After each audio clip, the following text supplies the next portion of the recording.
السلام علیکم پیارے دوستو، کیا حال ہے؟ اچھا، میری یہ چینل کو لازمی سبسکرائب کرنا اور لائک کرنا۔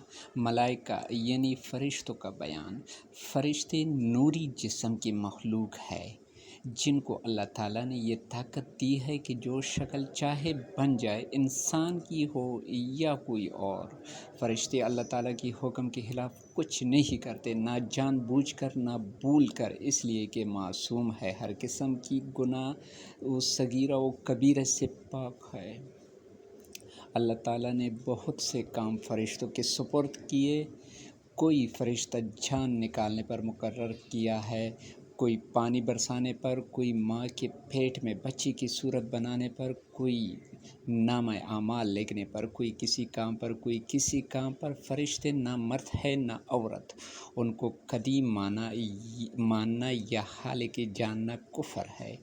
کسی فرشتے کی ذرا سی بھی بے ادبی بھی کفر ہے۔ بعض لوگ اپنے دشمن کو یا سختی کرنے والے کو ملک الموت کہتے ہیں۔ ایسا کہنا ناجائز ہے، قطعاً ناجائز ہے، قریب کفر ہے۔ فرشتوں کے وجود کا انکار یا یہ کہنا کہ فرشتے نیکی قوت کو کہتے ہیں اور اس کے سوا کچھ نہیں، یہ دونوں باتیں کفر ہے۔ تو دوستو، ان باتوں کا خاص خیال کرنا، میرے چینل کو لازمی سبسکرائب کرنا اور اپنے دوستوں میں شیئر کرنا اور لائک کرنا نہ بھولنا۔ نیکسٹ ویڈیو میں انشاءاللہ ملیں گے، ایسی ہی باتیں جو ہے نا معلوم